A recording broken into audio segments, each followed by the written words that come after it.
पटेल और स्वागत है आपका merchant banking and financial services की इस ऑनलाइन क्लास में। इसमें हम पढ़ रहे हैं चैप्टर 2 जो है फाइनेंशियल सर्विसेज। इसका ये आज 5वां लेक्चर है। तो चलिए बिना कोई डिले करें हम इसको स्टार्ट करते हैं। तो इसमें आज हम कुछ छोटी छोटी टर्म्स जो कि हमने बहुत बार डिस्कस करी है तो उनको मैं लेकर आया हूँ मैं, और उनको हमको डिस्कस करना है यहाँ पर। ठीक है, बस हम थोड़ा थोड़ा उनका अपनी इंट्रोडक्शन ही देखेंगे, हम ज़्यादा डीप में नहीं जाएंगे। तो चलिए शुरू करते हैं। सबसे पहली टर्म है वेंचर कैपिटल। ये वेंचर कैपिटल क्या होता है? तो देखो, वेंचर कैपिटल एक ऐसी कैपिटल होती है जो कि न्यू बिजनेस को फाइनेंस करने में हेल्प करती है। जो भी नए बिजनेस वेंचर होते हैं उनको फाइनेंस करने में, उनको पैसा उनमें लगाने में ये वेंचर कैपिटल हेल्प करता है। ठीक है, मतलब एक तरह से वेंचर कैपिटल वो कैपिटल हो गई जो कि नए बिजनेस में पैसा, जो भी पैसा या जो भी कैपिटल नए बिजनेस में लगती है उसी को हम वेंचर कैपिटल बोलते हैं।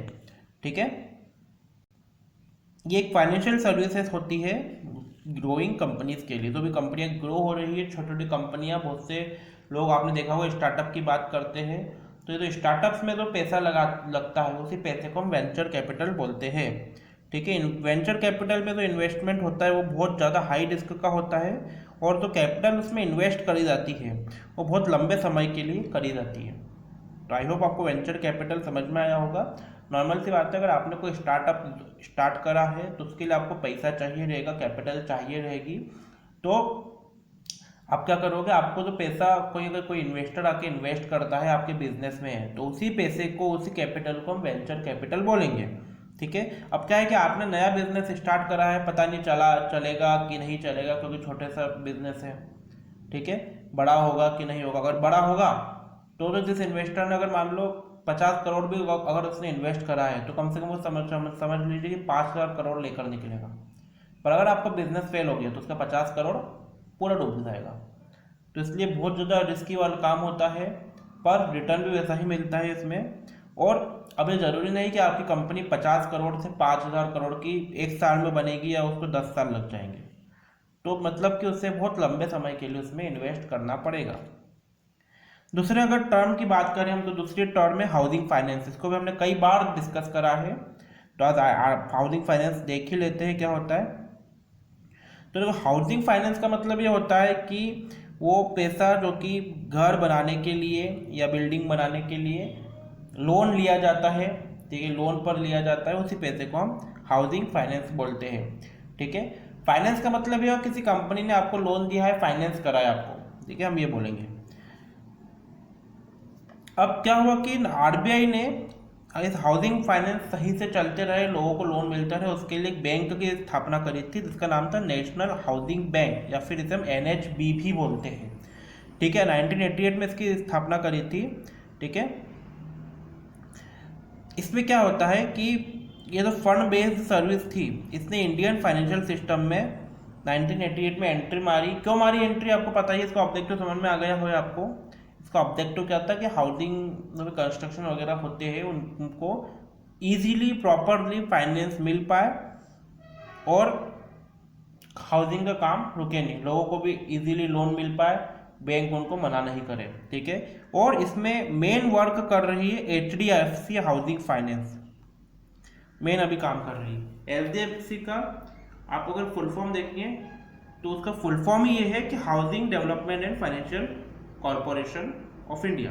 ठीक है, उसके अलावा उसमें उसकी अलग से ब्रांच, अलग से सब्सिडरी खोल ली है एचडीएफसी हाउसिंग फाइनेंस की। उसके अलावा अदर कंपनीज के भी कुछ हाउसिंग फाइनेंस इंस्टीट्यूट है और सब्सिडरियाँ हैं, जैसे कि एलआईसी के लिए की है LIC housing finance, city bank की है सिटी होम एक्सेट्रा। ठीक है, अगली टर्म की बात करें तो अगली टर्म है फैक्टरिंग। ये बहुत इंपॉर्टेंट है और हमको ये समझ लीजिए कि थर्ड यूनिट पूरी हमको फैक्टरिंग फॉर फिटिंग ही पढ़ना है। लेकिन चूंकि हमने अभी पिछले दो यूनिट में भी इसको काफ़ी बार हमने बात करी फैक्टरिंग की, तो आप समझ लेते हैं फैक्टरिंग क्या होता है, फिर डिटेल में हम थर्ड यूनिट में इसको समझेंगे। ठीक है, तो ये एग्रीमेंट होता है, एक अरेंजमेंट होता है बिल डिस्काउंटिंग की तरह। ठीक है, जिसमें क्या होता है कि किसी भी फर्म है, कोई भी कंपनी, उसके अकाउंट रिसीवेबल्स जो भी है वो एक फाइनेंशियल इंस्टीट्यूट का एक बैंक खरीद लेती है कुछ डिस्काउंट में, और उसके बदले में उन्हें पैसा दे देती है।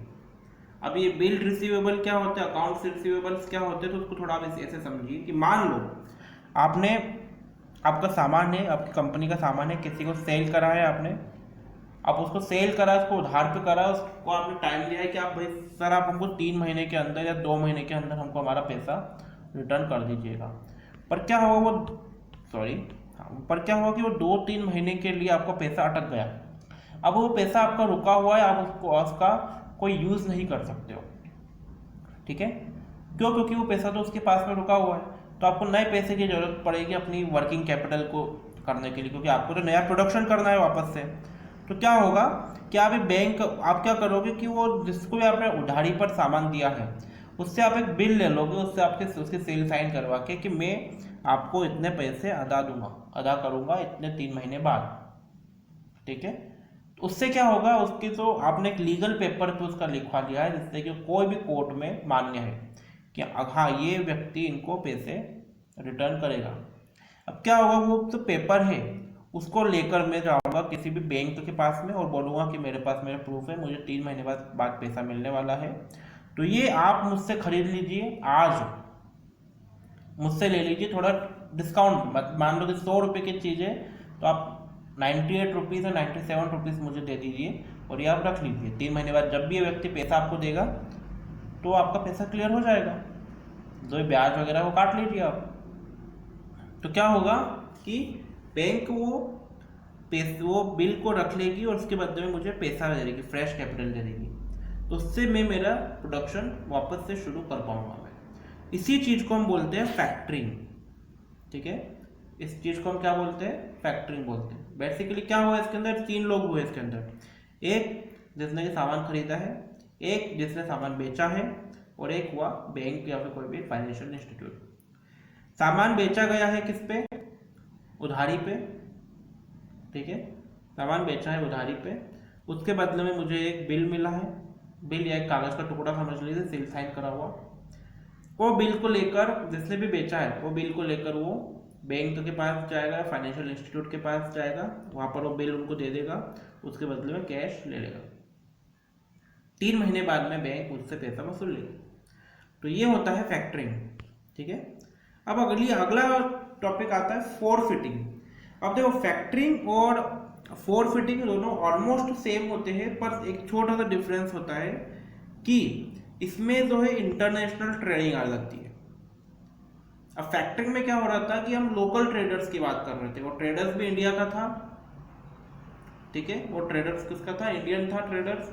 फोरफिटिंग में जो ट्रेडर्स है वो इंटरनेशनल आ जाते हैं, मतलब कि मैं यहाँ पर बैठा हूँ, मैंने सेल करा है माल किसी लंदन के बिजनेसमैन को, ठीक। अब क्या हो रहा है कि वहाँ के लीगल रूल अलग आ रहे हैं, इंडिया के लीगल रूल अलग आ रहे हैं, तो उसको कैसे अरेंज करते हैं। मैं मेरी बैंक, इंडिया के बैंक के पास जाऊंगा, लेट्स से मैं गया SBI के पास में, वो लंदन के कोई बैंक के पास में जाएगा, ठीक है, मान लो गया ग्रीनले बैंक के पास में, ठीक है।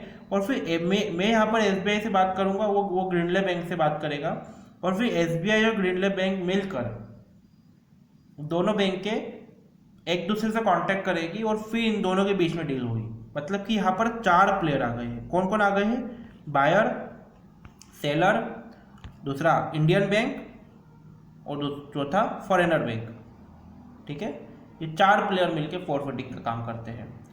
तो आई होप आपको ये चारों टॉपिक अच्छे से समझ में आए होंगे। वेंचर कैपिटल भी समझ में आया होगा, हाउसिंग फाइनेंस समझ में आया होगा, फैक्टरिंग समझ में आया होगा और फोरफिटिंग भी समझ में आया होगा, ठीक है। तो ये हमारा पूरा जो था फाइनेंशियल सर्विसेज वाला टॉपिक था। अब अगले लेक्चर से हम जो है इसका पार्ट 2 यूनिट का, जो कि लीजिंग, वो स्टार्ट करेंगे। तो आज के लेक्चर के लिए इतना ही, अगले लेक्चर में मिलते हैं कल। Thank you very much.